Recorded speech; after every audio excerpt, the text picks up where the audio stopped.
पग पर है संग तुम्हारे अन्नदाता। लहू किसानों का बन के पसीना सींचता है धरती का सीना। मेहनत का तेरी हक दिलवाने, नई तकनीक नई खोज बताने।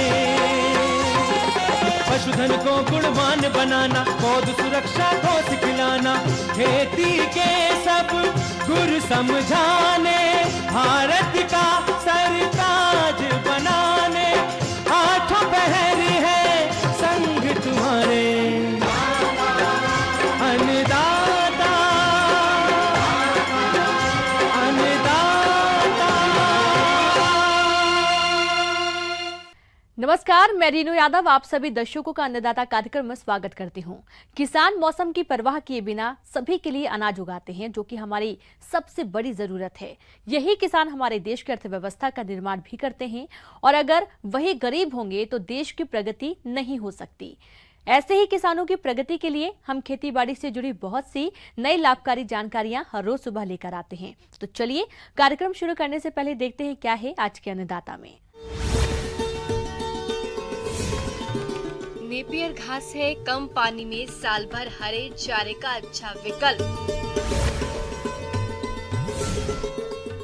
तिल की फसल में लगने वाले रोगों का नियंत्रण। अपने प्रदेश के पश्चिमी भाग में मरुस्थल और असिंचित क्षेत्र अधिक है, इसलिए यहाँ पशुपालन पर काफी जोर दिया जाता है। ऐसे में किसानों के लिए जरूरी हो जाता है कि पशुओं के आहार हेतु कम पानी में उगने वाली चारे की फसलें उगाई जाए, जिसमें नेपियर घास एक अच्छा विकल्प है। इसे उगाकर पशुओं के लिए वर्ष भर हरे चारे की पूर्ति कम लागत में कर सकते हैं। तो आइए जानते हैं नेपियर घास उगाने की तकनीक के बारे में कृषि विज्ञान केंद्र जालौर के पशु विशेषज्ञ डॉक्टर अर्जुन लाल से।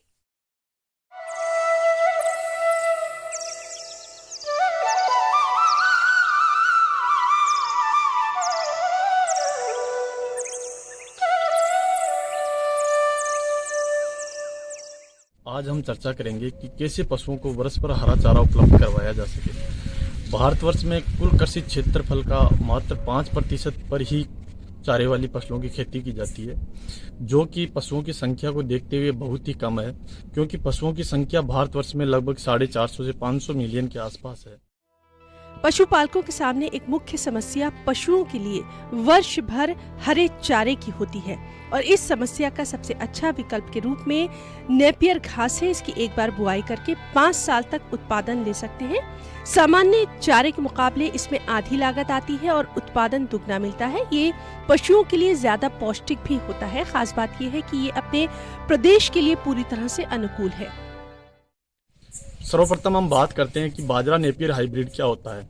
ये एक बार लगाने के बाद लगभग 4 से 5 वर्षों तक हरा चारा उपलब्ध करवाता रहता है, जो इसमें फास्ट ग्रोथ होती है, तथा इसकी जो पत्तियां होती है वो लगभग 40 से 45 दिन पर इसका तना और पत्तियां बिल्कुल हरी अवस्था में होते हैं। तो यह पशुओं इसको बड़े चाव से खाते हैं। अब हम बात करते हैं इसकी जलवायु के बारे में। वैसे तो बाजरा नेपियर हाइब्रिड को किसी भी मौसम में लगाया जा सकता है, लेकिन उत्तरी भारत में इसे दिसंबर जनवरी को छोड़कर बाकी किसी भी महीने में लगाया जा सकता है, जो कि इसके लिए बढ़वार के लिए लगभग 30 से 35 डिग्री सेल्सियस तापमान की आवश्यकता होती है। 15 डिग्री सेल्सियस से कम तापमान होने पर इसकी बढ़वार लगभग रुक जाती है। अब हम बात करते हैं मृदा की। वैसे तो ये सभी प्रकार की मृदा में उगाया जा सकता है, लेकिन इसे ज्यादा भारी मृदा की आवश्यकता नहीं होती है। इसे हल्की मृदा जो बलुई दोमट होती है, जिसका pH 5 से 8 तक वेरी कर सकता है, उसमें भी इसको लगाया जा सकता है। अब हम बात करते हैं इसकी उन्नत किस्मों की, जिससे कि हम अच्छा पैदावार ले सकें। तो Pusa Napier first, Pusa Napier second, CO3, CO4, CO5, IGFRI 6, IGFRI 7, गजराद आदि उन्नत किस्में लगाकर हम इसकी एक अच्छी पैदावार ले सकते हैं। अब हम बात करते हैं इसमें उर्वरक प्रबंधन की। तो इसमें लगभग 25 टन गोबर की खाद, साथ ही लगभग 75 किलोग्राम नाइट्रोजन तथा 50 किलोग्राम फास्फोरस तथा 40 किलोग्राम पोटास की आवश्यकता होती है। इसके बाद में हमें प्रत्येक कटाई पर लगभग 75 किलोग्राम नाइट्रोजन देने की आवश्यकता होती है। फिर हम बात करते हैं, क्योंकि इसमें फूल तो बनते हैं लेकिन वो निष्क्रिय होते हैं, इसलिए इसमें बीज नहीं बनता है। तो इसे लगाने के लिए हमें या तो तने की कटिंग या इसकी जड़ें लेनी होती है। तो तने की कटिंग के लिए हमें 2 आंख वाले टुकड़े जो कि लगभग 3 महीने पुराने हो को हम ले सकते हैं, जिसमें एक आंख लगभग 2/3 भाग जमीन में गाड़ा जाता है तथा ऊपर 1/3 भाग रखा जाता है। जो 2/3 भाग जमीन में गाड़ा जाता है उसके द्वारा जड़ निकलती है, जो ऊपरी 1/3 भाग होता है उसके द्वारा ऊपर पत्तियां निकलती है। लगभग ये फर्स्ट कटाई 60 से 70 दिन बाद इसकी फर्स्ट कटाई हमें प्राप्त हो जाती है। उसके बाद प्रत्येक कटाई लगभग 40 से 45 दिन में हम ले सकते हैं। नेपियर घास उगाने से किसानों को होने वाले फायदे हैं जो कि इस प्रकार से हैं। कम पानी में तेजी से पैदावार, चारे की गुणवत्ता अच्छी, हरे चारे का अधिक उत्पादन, कीट और रोगों का प्रकोप नहीं होता तथा पशुओं के लिए वर्ष भर हरा चारा मिलता रहता है। इसकी हम उपज की बात करें तो उपज लगभग 200 से 250 टन प्रति हेक्टेयर प्रति वर्ष तक हमें इसकी उपज मिल जाती है। किसान भाइयों, अभी तक आपने खेती से जुड़ी कुछ उपयोगी जानकारियां देखी हैं। अब लेते हैं एक छोटा सा ब्रेक, जल्द ही लौटेंगे। कार्यक्रम में आगे भी खेती बाड़ी से जुड़ी बहुत सी महत्वपूर्ण जानकारियां, तो बने रहिए हमारे साथ।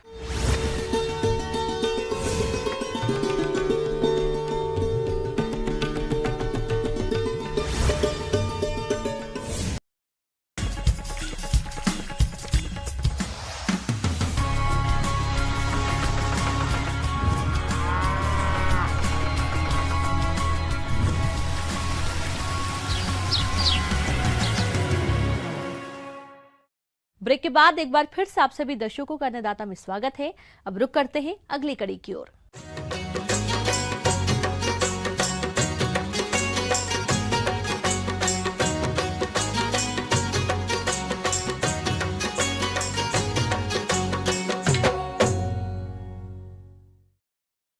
मौसमी सब्जियों में बात करें हरी मटर की, तो इससे बने व्यंजनों का स्वाद ही लाजवाब होता है, इसलिए इसकी बाजार में अच्छी मांग भी अधिक रहती है। तो आप कैसे करें हरी मटर की वैज्ञानिक तकनीक से खेती, आइए जानते हैं विषय विशेषज्ञ सोनाली तनवर से।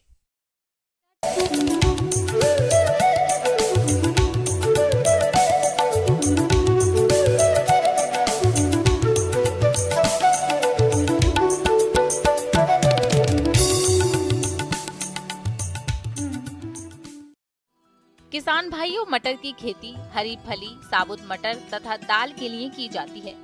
मटर की हरी फलियां सब्जी के लिए तथा सूखे दानों का उपयोग दाल और अन्य भोज्य पदार्थ तैयार करने में किया जाता है। हरी मटर के दानों को सुखाकर या डिब्बा बंद करके संरक्षित कर बाद में उपयोग किया जाता है। दलहनी फसल होने के कारण इसकी खेती से भूमि की उर्वरा शक्ति भी बढ़ती है। हरी फलियों के लिए मटर की खेती करके कम समय में अधिक मुनाफा कमाने के लिए यह एक अच्छा विकल्प है। इसके अलावा अगली फसल के लिए खेत भी शीघ्र खाली हो जाता है। आज हम बात करेंगे मटर की खेती पे। मटर की अगेती खेती के बारे में आज हम बात करेंगे। अगेती खेती किस तरह से की जाती है, उसको हम किस तरह से उसकी बुआई करते हैं, उसकी बुआई के लिए हम किस तरह से खेत की तैयारी करते हैं, कौन कौन सी उपयुक्त किस्में होती है, किस तरह से उसका सिंचाई करना चाहिए, ऐसी बहुत सारी बातें हैं जिसके बारे में आज हम चर्चा करेंगे। तो अगर आप मटर की खेती करना चाहते हैं तो ये जो आपकी अगेती मटर है, इसको आप सितंबर लास्ट से अक्टूबर प्रथम सप्ताह तक इसकी बुआई आप कर सकते हैं। सब्जी वाली मटर की उन्नतिशील किस्में। किसान भाइयों, हरी फलियों का अधिक उत्पादन देने वाली किस्मों की बात करें तो उनमें प्रमुख है अर्किल, बोनविले, जवाहर मटर 5, जवाहर मटर 83 इत्यादि। इन किस्मों की उपज क्षमता 120 क्विंटल प्रति हेक्टेयर हरी फलियां हैं। आप इनमें से किसी भी किस्म का चयन कर बुआई कर सकते हैं। तो किसान भाइयों, जिस भी खेत में आप अपनी मटर को लगाना चाहते हैं, सबसे पहले आप ध्यान रखें कि मिट्टी का जो आपका pH है 6 to 7.5 तक ही होना चाहिए।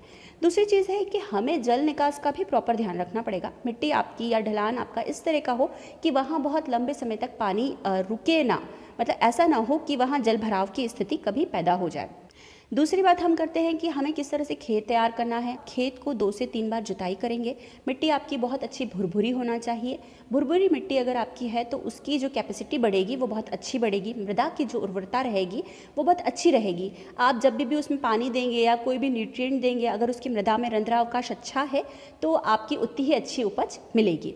अब हम दूसरी बात करते हैं कि हम किस तरह से उर्वरक का प्रयोग करें, कौन कौन से खाद उर्वरक उसमें पहले डालें कि हमें उससे फ़ायदा मिले। तो सबसे पहले तो हम देखें कि हम लोग बहुत ज़ोर देते हैं आजकल कि हम लोग को जैविक खेती करना है, जैविक खेती करना है। तो आप लोग कृपया करके 20 टन सड़ी गोबर की खाद 1 हेक्टेयर में ज़रूर मिलाएं। उर्वरकों की सही मात्रा का निर्धारण मृदा परीक्षण के आधार पर किया जा सकता है। दलहन फसल होने के कारण मटर में नाइट्रोजन की अधिक आवश्यकता नहीं होती है। हरी मटर के लिए 25 से 30 किलोग्राम नाइट्रोजन, 40 से 50 किलोग्राम सल्फर तथा 20 किलोग्राम पोटाश और 20 किलोग्राम सल्फर प्रति हेक्टेयर की दर से बुआई से पहले खेत में मिला देना चाहिए, जिससे फसल की उचित पैदावार होती है।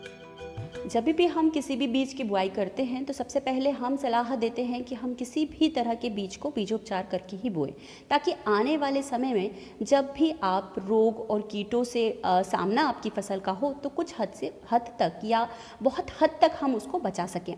1 हेक्टेयर के लिए हमें कम से कम 80 से 100 किलोग्राम बीज की आवश्यकता होती है। ध्यान रखें, बीजोपचार करके ही बीज को बोएं। बीजोपचार करने के लिए हमें थीरम 2 ग्राम या मैनकोजेब 3 ग्राम को प्रति किलो बीज से बीजोपचारित करना चाहिए। इस तरह से अगर आप बीज को उपचारित करके बोते हैं तो आने वाली समस्याओं से निजात पा सकते हैं। इसके बाद बीज को राइजोबियम कल्चर एवं पीएसबी कल्चर 5 ग्राम प्रति किलो बीज के हिस्से से उपचारित करें। छाया में सुखाकर सुबह या शाम को बुआई करना चाहिए। बुआई की उन्नत तकनीक। किसान भाइयों, हरी फलियों के लिए मटर की बुआई 20 सितंबर से 15 अक्टूबर तक करनी चाहिए। मटर की बुआई अधिकतर हल के पीछे कूड़ों में की जाती है। इसके अलावा मटर की बुआई के लिए सील ड्रिल का भी उपयोग किया जा सकता है। इसके लिए कतार से कतार की दूरी 30 सेंटीमीटर और पौधे से पौधे की दूरी 8 से 10 सेंटीमीटर रखते हुए बीज की बुआई 4 से 5 सेंटीमीटर की गहराई पर करनी चाहिए। तो मटर में अगर हम देखते हैं कि जो आपकी मटर है उसमें मिट्टी में नमी होना चाहिए, और शीत ऋतु में अगर आप देखते हैं कि शीत ऋतु में धीरे धीरे जब आपकी मटर बढ़ने लगेगी तो आपको मुख्यतः 2 सिंचाई प्रबंधन का ध्यान रखना है। 2 सिंचाई तो आपको मटर में करनी ही होगी। 1 सिंचाई आप करेंगे कि जब आपकी मटर में फूल आने लगे, और दूसरी सिंचाई आप तब करेंगे कि जब आपकी मटर में फली बनने लगे। तो ये 2 सिंचाई का अगर आपके पास पानी है तो आप मटर की खेती बहुत अच्छी तरह से कर सकते हैं। खरपतवार नियंत्रण के उपाय।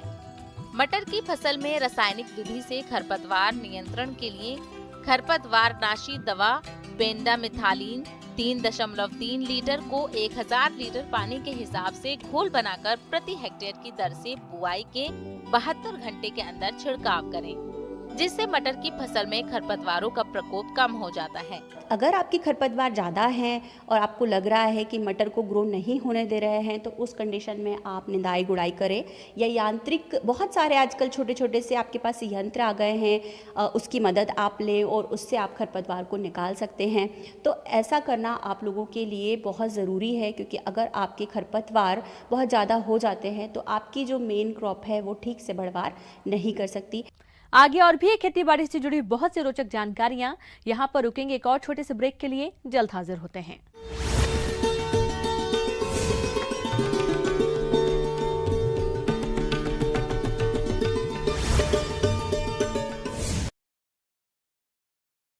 सोशल मीडिया पर एक वीडियो वायरल हो रहा है। वायरल वीडियो में देखा जा सकता है कि एक क्रेन एक ताड़ के पेड़ को गिरा रही है। इस पेड़ में कई पक्षी मौजूद हैं। पेड़ गिरने से पक्षियों का आशियाना उजड़ गया।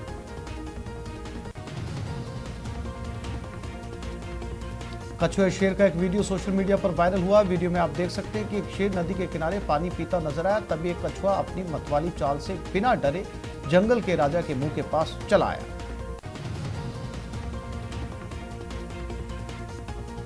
दो साल के एक छोटे बच्चे का हैरान करने वाला वीडियो सोशल मीडिया पर काफी ट्रेंडिंग में है। वीडियो में दिखाया गया है कि जब लॉन में विशाल सांप को बच्चे के पास लाया गया तो बच्चा बिल्कुल नहीं डरा। सोशल मीडिया पर दरिया दिली का एक वीडियो लोगों को काफी पसंद आ रहा है। वीडियो की शुरुआत में आप देखेंगे कि जो शख्स कुत्ते के सिर से प्लास्टिक की बोतल निकालने की कोशिश कर रहा है उसके साथी भी इस काम में उसकी मदद करते हैं।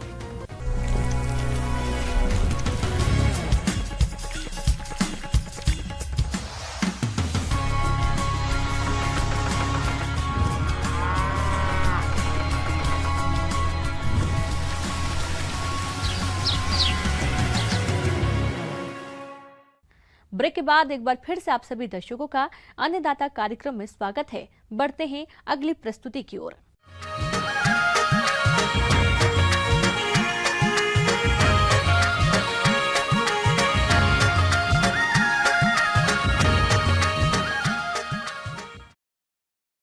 हमारे प्रदेश के जिन किसान भाइयों ने तिल की देरी से बुआई की है, उनकी फसल में इस समय कई तरह के रोगों का प्रकोप नजर आ रहा होगा। तो आप तिल की फसल में लगने वाले रोगों की पहचान कर रोकथाम कैसे करें, इसकी जानकारी के लिए मिलते हैं डॉक्टर सुषमा नेमा से।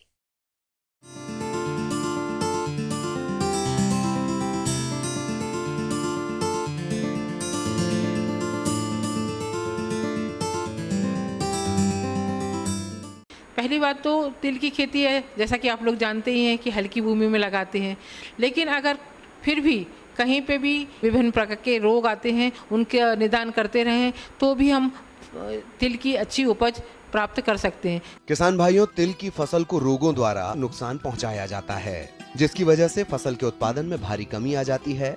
तो आप इनकी पहचान कर नियंत्रण कैसे करें, आइए जान लेते हैं। अगर पौधे बड़े हो गए हैं तो इसमें फाइटोप्थोरा, पत्ती धब्बा रोग या गलन रोग की समस्या आती है।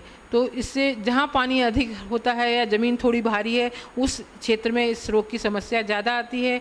उसमें पत्तियों की अगर हम देखें, पौधे की सबसे पहले निचली पत्तियों पे पनीले धब्बे बनते हैं और बाद में ये धब्बे बड़े आकार के रूप ले लेते हैं और अन्य पत्तियों को भी ग्रसित कर देते हैं और इस तरह से पूरा पौधा झुलस जाता है और कभी कभी मर भी जाता है। तो इसके लिए हम जैसे ही रोग के लक्षण दिखाई दें, निचली पत्तियों को ध्यान में रखें और रोग के लक्षण दिखाई देते ही मैनकोजेब दवा या रिडोमिल MZ दवा का छिड़काव करें। 2.5 ग्राम दवा 1 लीटर पानी में घोलकर छिड़काव करें। इसके बाद इसमें पौधे में एक पत्ती धब्बा रोग आता है, जिसे कि हम अल्टरनेरिया पत्ती धब्बा रोग कहते हैं। इसमें पत्तियों पर, टहनियों पर और बाद में जो कैप्सूल या इसकी फलियां बनती हैं उसके ऊपर भी धब्बे बनते हैं। ये कभी कभी गोल होते हैं, कभी कभी अनियमित आकार के होते हैं।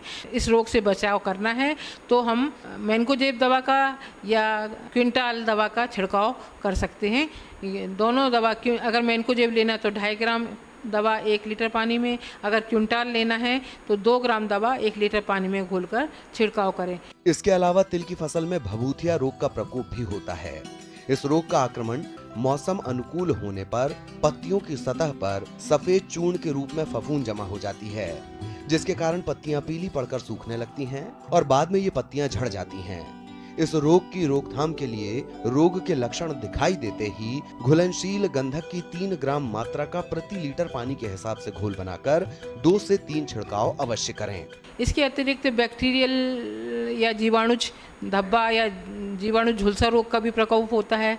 इसके लिए हमको ताम्रयुक्त फफूंदनाशी और उसके साथ साथ कोई एंटीबायोटिक जैसे स्टेप्टोसाइक्लिन दवा, उसका भी मिश्रण का छिड़काव करना होता है।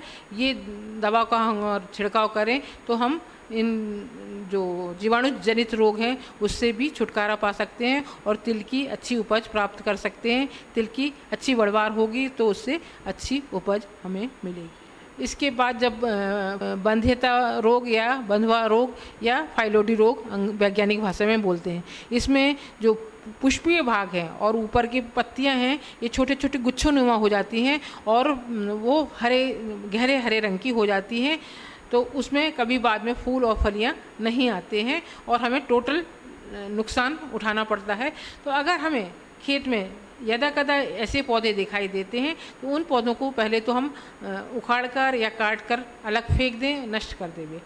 जब रोग का प्रकोप अगर बढ़ने लगता है तो हमें कुछ कीटनाशक दवा, क्योंकि ये जो रोग है ये फुदका या लीफ हॉपर कीटों से फैलता है। लीफ हॉपर को मारने के लिए हमको कोई भी कीटनाशक दवा, नीम का तेल का उपयोग या इमिडाक्लोप्रिड दवा, अगर हमको इमिडाक्लोप्रिड लेना है तो इसको 10 लीटर पानी में 3 ml हमको मिलाना होगा। बहुत कम मात्रा में लगता है।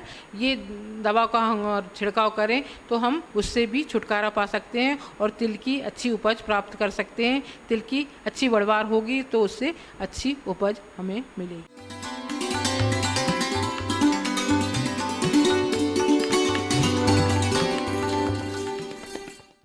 अन्नदाता हेल्पलाइन निशुल्क फोन संपर्क सेवा के माध्यम से आपके द्वारा पूछे गए प्रश्नों में से 1 या 2 महत्वपूर्ण प्रश्नों को हम अपने कार्यक्रम में शामिल करते हैं और इसी के तहत आज का चयनित प्रश्न और उसका जवाब इस प्रकार है। अन्नदाता निशुल्क फोन संपर्क सेवा के माध्यम से पूछे गए प्रश्नों में से आज हमने जिस प्रश्न को कार्यक्रम में शामिल किया है उसे पूछा है निवाई जिला टोंक के कृषक उम्मेद सिंह ने। आप पशुओं में होने वाले बांझपन की समस्या के समाधान के बारे में जानकारी चाहते हैं तो उम्मेद सिंह जी आपकी जानकारी के लिए प्रस्तुत है कार्यक्रम का ये अंश।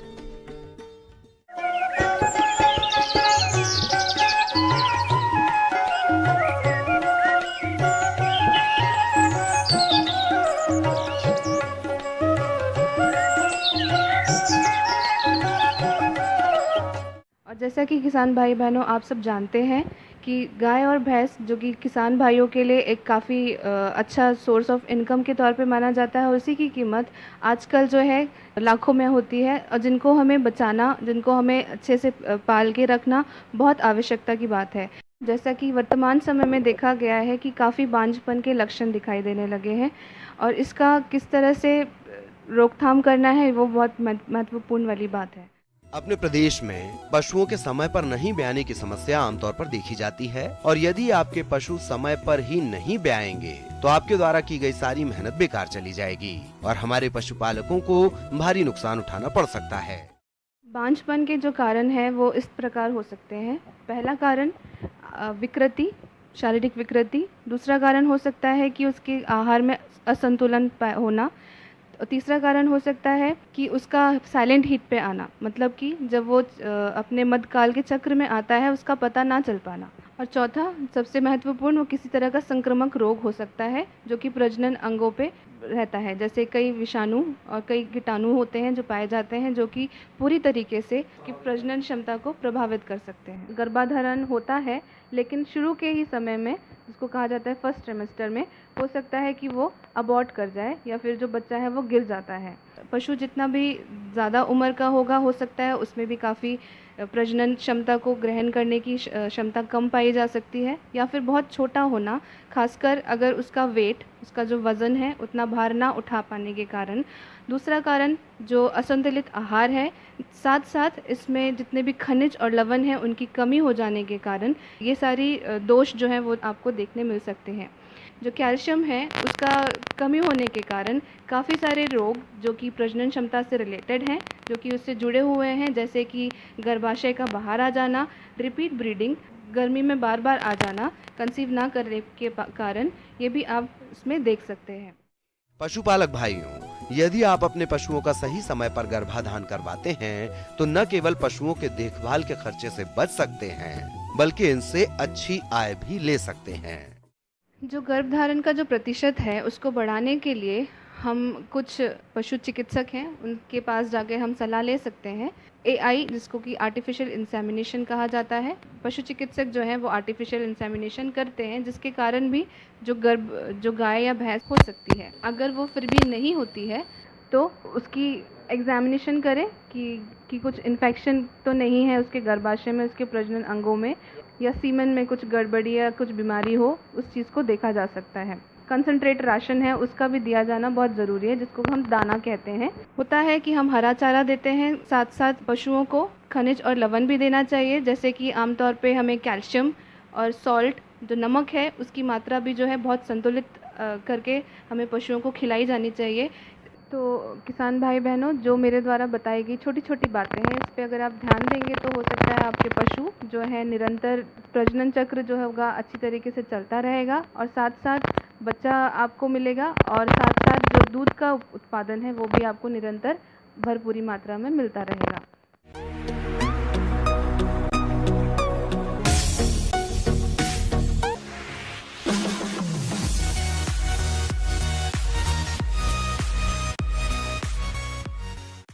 आइए अब एक नजर डालते हैं राज्य के कुछ चुने हुए मंडियों के प्रमुख फसलों के बाजार भाव पर।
किसान भाइयों, अन्नदाता आपकी सेवा के लिए संकल्परत है। कृषि संबंधित समस्या एवं सुझावों के लिए आप हमें इस पते पर संपर्क कर सकते हैं। प्रोड्यूसर अन्नदाता news 18 Rajasthan, Ramoji film city Hyderabad 501512। साथ ही आप हमें ईमेल भी कर सकते हैं। हमारा ईमेल है p18annadataraajasthan@nw18.com। और इसके अतिरिक्त आप हमें निःशुल्क हेल्पलाइन नंबर पर सोमवार से शनिवार सुबह 10 से शाम 4 बजे के बीच संपर्क कर सकते हैं। किसान भाइयों, अब समय हो रहा है आपसे विदा लेने का, तो हमारी अन्नदाता टीम को दीजिए इजाजत। कल फिर आपसे मुलाकात होगी कृषि संबंधित कुछ और महत्वपूर्ण जानकारियों के साथ। नमस्कार।